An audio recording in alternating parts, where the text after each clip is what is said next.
Et on vit un moment très particulier, de très grande tension. Gérald Darmanin, qui a souvent la bonne analyse, disait dans Le Parisien hier qu'on est dans un climat pré-révolutionnaire. C'est vrai que la France insoumise veut la révolution, c'est cela qu'elle vise bien sûr. Et nous, journalistes, et puis pas que, nous sommes dans une position effectivement difficile parce que nous devons témoigner de la réalité et la rapporter avec cette dérive communautaire possible. Et effectivement, le procès qui est fait dans ces cas-là à ceux qui pointent ces dérives-là, c'est de dire vous êtes des racistes. Non. La couleur de peau, il faut le rappeler, la couleur de peau n'est pas le sujet. Ce qui nous importe, quelle qu'un soit la couleur de peau des uns et des autres, ce qui importe, c'est de rester dans une tradition de mœurs, de mémoire, de culture, d'identité. Française. C'est ça le sujet. C'est ça le sujet. Alors, on va écouter la maire de Creil qui était interrogée par Jean-Baptiste Marty d'Europe 1, qui a fait un travail remarquable vendredi, qui est allé à Creil. Et écoutez ce que dit cette dame. Je l'ai citée puisque c'est intéressant. Elle est du Parti socialiste. Elle s'appelle Sophie Doury-Lénaire. Et Creil, je le répète, était socialiste depuis 100 ans. Donc, écoutez ce que dit cette dame. Parce que c'est cela le sujet. Le sujet, c'est ce qu'elle dit. Et écoutons-la. Ce que j'ai vécu lors de ce deuxième tour. Qu'est-ce qui s'est passé ? Des accrochages, des insultes, donc le fait que je sois une femme évidemment, le fait que je ne sois pas musulmane, qui s'est traduit par des insultes, on m'a traité de mécréante. Voilà, ce genre de propos n'a pas sa place dans la République et n'est pas à l'image du vivre ensemble que moi j'ai toujours vécu à Creil, puisque c'est la ville qui m'a vu naître, c'est la ville où j'ai grandi. C'est ça le sujet. Et effectivement, le président de la République doit monter au créneau. Il est monté d'une manière vague mercredi. Il a dit attention, pas de sédition, etc. Il faut pointer les responsabilités. Qui est à l'origine de cela ? C'est ça. Bon, alors je sais que les préfets, visiblement, ont quand même instruction d'être très vigilants avec le contrôle de la légalité, tout ça. Bon, mais publiquement, alors il fait peut-être le travail d'une certaine manière sans le dire, parce qu'il ne veut peut-être pas mettre de l'huile sur le feu, mais selon l'expression, quand on ne veut pas mettre de l'huile sur le feu, on considère que déjà il y a le feu. Mais c'est ça le sujet. Et ça s'est passé dimanche dernier, et tout le travail de la semaine, ensuite, c'est de retourner, comme pour Quentin Derenque, c'est exactement les mêmes mécanismes, c'est l'inversion accusatoire pour détourner le regard sur ce qui se passe en France. D'ailleurs, le président parle des extrêmes, oui. Un peu comme Gérald Darmanin. D'ailleurs, c'est peut-être le reproche qu'on peut lui faire dans l'interview, c'est-à-dire que pour poser le bon diagnostic, il faut dire d'où vient aujourd'hui le climat de violence qui règne dans les mairies. Il vient de la France insoumise. À ma connaissance, il n'y a pas eu de scène, alors peut-être qu'on sera démenti, mais je n'ai pas vu de scène de maire RN qui aurait été dans un climat de violence. Donc il faut dire d'où vient le problème. Et la question que ça pose, c'est le soir du second tour en 2027, qu'est-ce qui va se passer ? Oui, mais vous avez parfaitement raison. Alors, Monsieur Bagayoko, qui est maire de Seine-Saint-Denis, de Saint-Denis plus exactement, moi je l'ai invité, qu'il vienne sur le plateau. Qu'il vienne sur le plateau et puis qu'on puisse échanger. La semaine dernière, j'ai dit que lorsqu'on entendait ce qu'il disait, qu'il n'y avait pas rien à redire de son point de vue, de ce qu'il disait lui. Donc je suis tout à fait libre là-dessus, ce qu'il pouvait dire, on pouvait l'entendre, en tout cas c'est une position politique qu'on peut entendre, ce qu'il disait lui tel qu'il l'a formulé. Maintenant il est le bienvenu sur ce plateau, comme tout le monde d'ailleurs, et bienvenue. Olivier de Lagarde. Alors inversion accusatoire, ça c'est certain, moi j'ai rien à retirer de ce que vous avez dit dans votre édito, et je pense qu'on est en train d'assister à quelque chose d'extrêmement important, une forme de communautarisme décomplexé. Et ça c'est depuis l'élection de dimanche dernier, finalement, avec cette victoire en masse d'élus LFistes qui n'hésitent plus à afficher une forme de communautarisme totalement assumé. Bien sûr, mais ce qui est le plus étonnant... Et jusque-là, était quand même un peu masqué. Mais vous avez raison. Et avec, le masque tombe. Hein. Et c'est toujours pareil dans ces périodes-là, avec la complicité de l'espace médiatique, qui ne veut surtout pas apparaître comme du mauvais côté. Voilà. Parce que comme l'accusation... En fait, l'accusation, elle est lourde. Si vous contestez ça, vous êtes raciste. Donc, je ne vais pas citer ceux qui ont fait la matinale ce matin. Ils se reconnaîtront.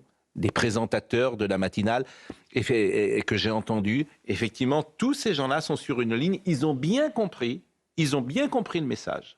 Parce que comme ils sont généralement frileux et disons-le sans courage, parce qu'il faut un petit peu de courage pour affronter aujourd'hui la réalité, ce n'est que le début, hein. Ce n'est que le début. Elisabeth Lévy veut dire quelque chose. D'abord, vous disiez que c'est absolument pas une question de couleur de peau, vous avez raison. C'est souvent dans ces groupes-là, dans ces communautés-là, qu'on revendique la couleur de peau toute la journée. Et qu'on parle des autres. Écoutez, face de craie, etc. C'est comme ça. Mais moi, je veux pas faire. N'entrons pas dans cette polémique-là. N'entrons pas. Je veux même pas entrer là-dedans. Le racialisme existe, pas du côté où on le dit. La deuxième chose, c'est que Olivier dit que maintenant c'est décomplexé. Pardon, quand Emmanuel Macron a parlé de séparatisme, c'est bien qu'il voyait quelque chose, c'est bien qu'on voyait quelque chose. Il y a une sécession. Vraiment depuis un certain temps. Ce qui est nouveau, c'est la prise en charge politique de cette sécession.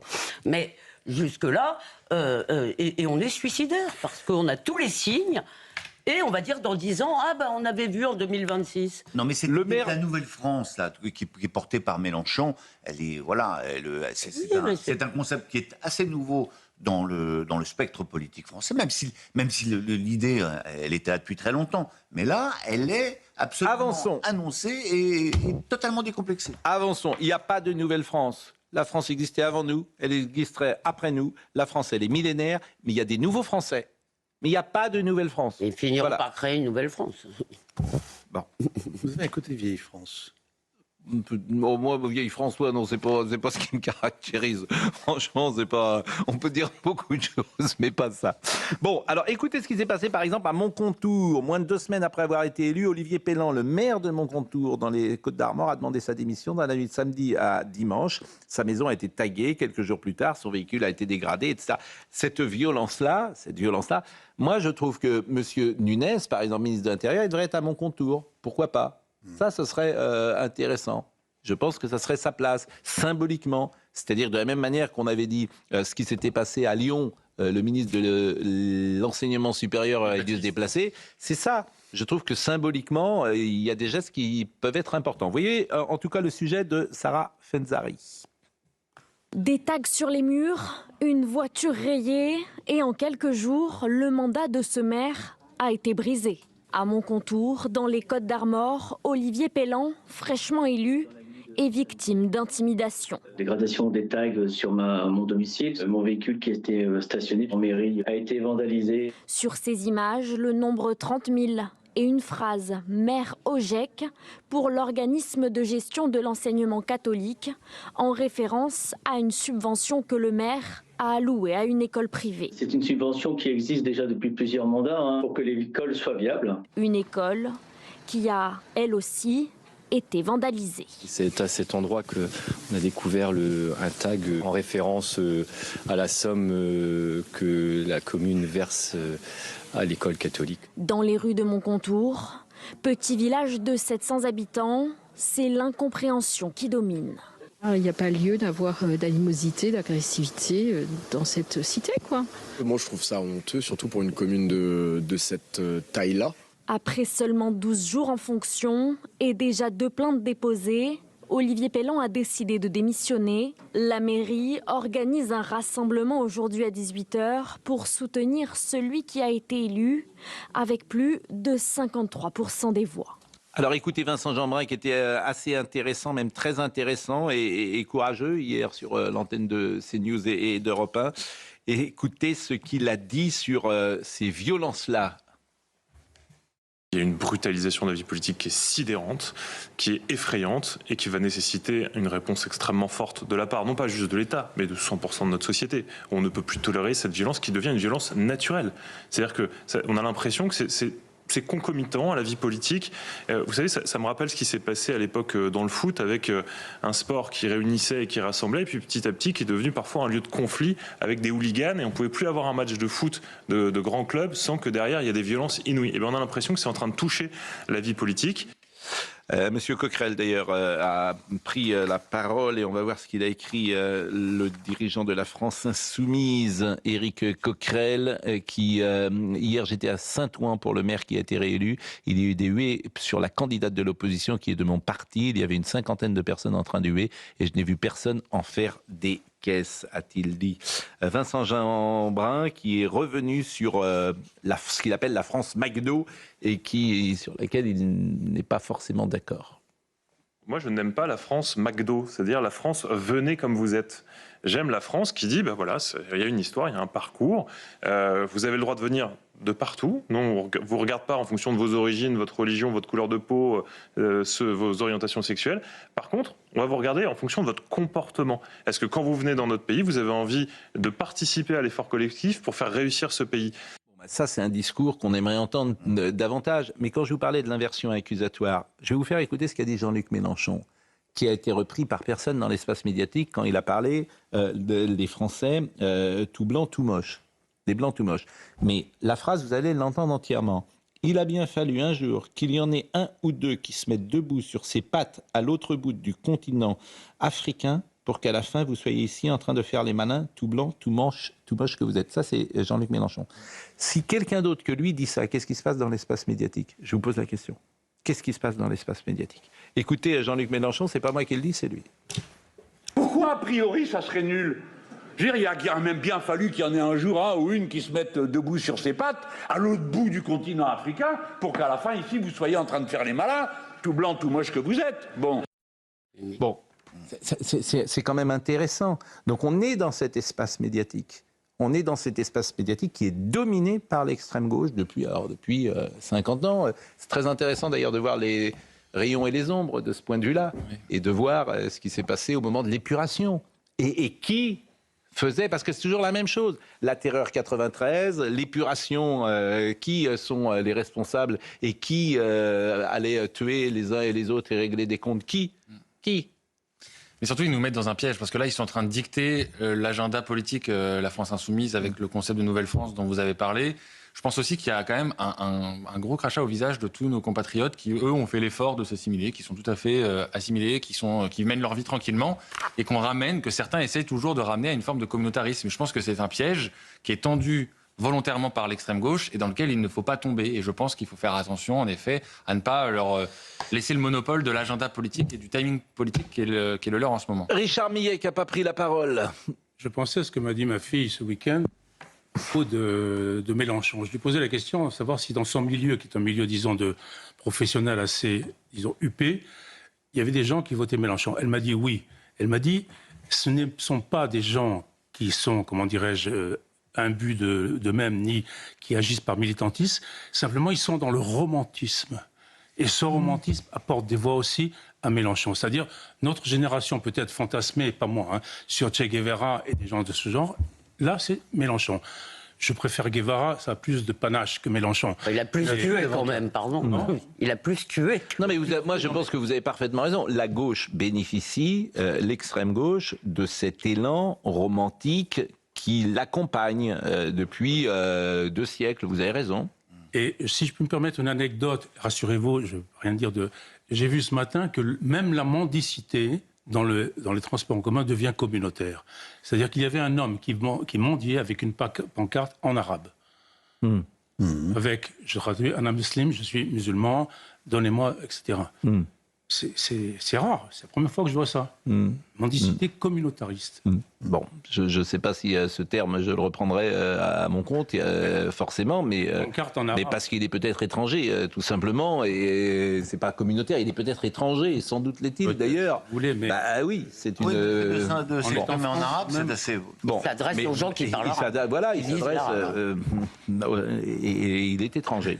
Bon, Fresnes maintenant, parce que vous allez voir aussi ce qui s'est passé à Fresnes, et tout cela, bien sûr, et passe sous... En fait, il n'y a qu'une chose qui intéresse l'espace médiatique, c'est racisme. Voilà, c'est la chose qui intéresse. Voilà. Et donc, le racisme anti-noir, le racisme anti-blanc n'existe pas. Oui, mais le racisme, c'est-à-dire de qualifier l'adversaire de raciste. Vous êtes raciste, vous êtes raciste, vous êtes raciste. Ça, c'est ce qui domine dans l'espace médiatique.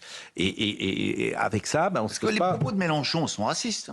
Quand vous dites tout blanc, tout moche, Oui. Vous imaginez que tout le monde tout moche? Il ne cesse de faire ça. Mais il ne cesse... Non, là, ça n'existe pas. Et la première partie de sa phrase. Mais c'est la première partie de ses pattes. Mais bien sûr, c'est pour ça, debout sur ses pattes. C'est pour ça que je vous ai donné ça. Non, mais Il parle de l'évolution, là. Vincent et Elisabeth.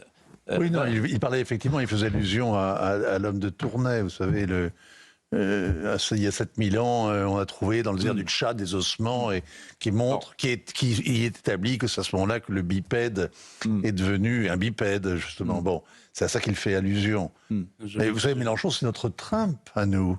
Là, hier, il s'est fait remarquer avec une déclaration sur le fait que le patriarche latin de Jérusalem ait été interdit d'accès au Saint-Sépulcre. Bon, et il a fait une déclaration absolument invraisemblable en disant que il a pris fait et cause pour le dignitaire, en expliquant que c'était une honte que la police israélienne l'ait empêché de célébrer. Il n'a pas dit la Sainte Messe des Rameaux, mais ça revenait au même. D'ailleurs, c'est la première fois que cette messe n'a pas lieu en Israël. Oui, bien sûr. C'est vrai que ça a provoqué un tollé. Giorgia Meloni, Emmanuel Macron aussi, etc., etc. On est d'ailleurs dans une phase de Trumpisation. C'est-à-dire que c'est bas les masques. C'est-à-dire tout le monde se laisse aller. Vous avez eu comme ça le patriarche, la police israélienne qui a interdit au patriarche d'accéder. Pour la messe des Rameaux, c'est quand même invraisemblable. C'est jamais arrivé dans l'histoire. Au prétexte que la sécurité est difficile à assurer en cas de bombardement dans la vieille ville. Évidemment, il n'y a pas beaucoup d'abris, mais ils avaient supprimé la procession et donc le fait qu'il aille à sa messe, au sépulcre, moment central de la vie chrétienne qu'est la Semaine Sainte, évidemment, le fait qu'une patrouille lui interdise, c'est invraisemblable. Mais de la même manière, vous avez l'ambassadeur d'Iran au Liban. L'ambassadeur d'Iran est foutu dehors par le ministre des Affaires étrangères libanais. Pourquoi? Parce qu'il a refusé de donner la liste des carnets de la Révolution qui encadrent le Hezbollah et qui ont un passeport diplomatique. Il a refusé de donner la liste des diplomates accrédités à Beyrouth. OK? On le met dehors. Tout d'un coup, le Liban se rebelle. Qu'est-ce que fait l'ambassadeur d'Iran? Il a jusqu'à hier soir pour déménager, pour prendre ses claques et rentrer chez lui.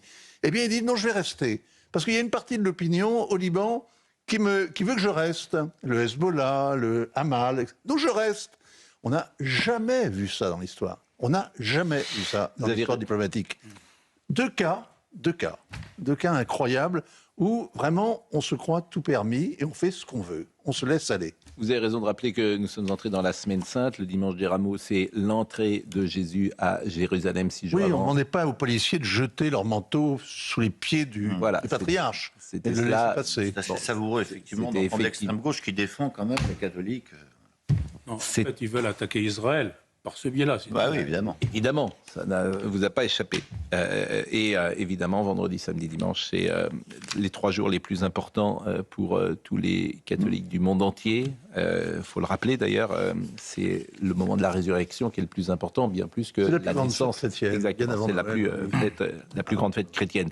Et d'ailleurs, ce qui était intéressant ce week-end, c'est que le voyage du pape à Monaco, CNews était la première chaîne info ce week-end, ce qui en dit beaucoup là aussi, puisque nous étions nous diffusions plus d'une certaine manière les images de Monaco que nos concurrents. Et à l'arrivée, c'est CNews qui a fait la course en tête samedi, avec ces images magnifiques d'ailleurs, et la présence de Léon XIV auprès d'Albert de Monaco. Et Monaco, qui est la religion catholique et religion d'État à Monaco.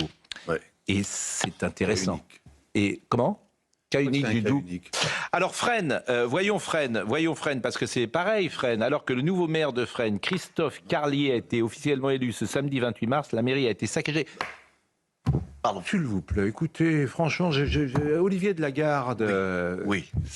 Il y a eu le changement d'heure, n'importe où n'est pas Pascal. C'est pas le matin. On est en pleine trumpisation vraiment, vous croyez tout permis. Non mais je suis obligé déjà, on a 1 heure de moins, donc on est un peu fatigué. Christophe Carlier a officiellement été... Oui. Ça vous énerve, hein? Non, oui. Christophe Carlier a bientôt. Oui. Allez, encore un petit mot. Vous avez pas Christophe Carlier a officiellement été élu samedi 28 mars. La mairie a été saccagée par une vingtaine d'individus au visage dissimulé. Et s'il n'y avait pas ces caméras de surveillance que vous allez voir, et je le dis pour les auditeurs d'Europe 1, évidemment, on ne verrait pas la violence. Parce que ça aussi, me semble-t-il, c'est très très important. Regardez ces images et le sujet. Le hall d'accueil de la mairie saccagé, la veille de l'installation du nouveau maire et des vitrines de magasins explosées dans le centre-ville. À Fresnes, quelques jours après ces violences, les habitants sont toujours abasourdis par les faits. Moi, j'habite à Fresnes depuis 1984. Je n'ai jamais vu Fresnes être comme ça. Et j'ai vu ça à la télévision. Je suis vraiment choquée. Mes enfants aussi. Certains habitants établissent un lien entre ces violences et la récente nomination du nouveau maire de la commune. La façon dont je le perçois, c'est que effectivement, c'est pas une coïncidence par rapport à l'installation du conseil municipal. Ça me désole et ça me révolte de voir qu'on n'accepte pas des élections, parce que c'est ça en fait, hein, et qu'on vienne saccager des choses qui ont été remises en état. On a une jolie mairie, on a une petite ville agréable, on est en train de la détruire complètement. J'ai l'impression que c'est que comme ça que les jeunes peuvent montrer qu'ils sont pas contents. Je trouve que c'est un peu dommage, quoi. Une enquête a été ouverte par le parquet de Créteil pour dégradation de biens publics. Et à l'instant, sur le compte Sûreté RATP, un petit tweet avec des images qui glacent. Tentative d'homicide, T3B porte de Clignancourt, 7 coups de couteau portés sans raison apparente sur un voyageur, pronostic vital engagé. La victime s'est réfugiée dans la rame avant de faire un malaise à la Chapelle. L'auteur est en fuite. Je viens de transmettre à l'instant à Marine Lançon ces images et elle pourra évidemment, dès que possible, nous les montrer. Écoutez, cet syndicat de police qui a réagi sur ce qui s'est passé à Fresnes et qui nous explique pourquoi, peut-être, l'hypothèse, pourquoi cette mairie a été saccagée. On ne peut pas croire que ce soit un hasard que ça arrive à la veille de ce conseil municipal d'installation du nouveau maire. Donc le lien avec l'élection du maire paraît évident. Voilà, c'est pas le bon maire qui a gagné pour certaines personnes, vraisemblablement. Donc ce qui est certain, c'est que le maire a la possibilité de venir perturber le trafic de stupéfiants. Et ce qu'on dit, c'est qu'une cité qui est calme, c'est une cité qui travaille. Autrement dit, si vous les embêtez pas, si vous les laissez se livrer à leur trafic, alors ils vont pas aller saccager la mairie. C'est une forme de chantage. La question, c'est de savoir si ceux qui ont agi l'ont fait de façon autonome et spontanée, ou alors s'il y a un commanditaire derrière. Et je vous dirais que c'est en l'espèce le plus probable. Voilà des questions qui me paraissent bien plus intéressantes et bien plus fondamentales. Et je rappelle que Rachida Dati, qui avait dénoncé cela pendant la campagne, elle-même s'est fait traiter de fasciste et de raciste. Rachida Dati. Donc c'est le sujet, l'éléphant, il est au milieu de la pièce et on ne veut pas le voir. L'éléphant au milieu de la pièce, c'est le communautarisme. Vous parliez de communautarisme décomplexé tout à l'heure. Je trouve que l'expression est excellente. C'est vrai que c'est un marqueur, ce qui s'est passé dimanche. Et plutôt que de parler de ça, effectivement, on parle de racisme ici ou là et on accuse le monde entier d'être raciste ou fasciste. De Rachida Dati jusqu'à parfois les journalistes de CNews.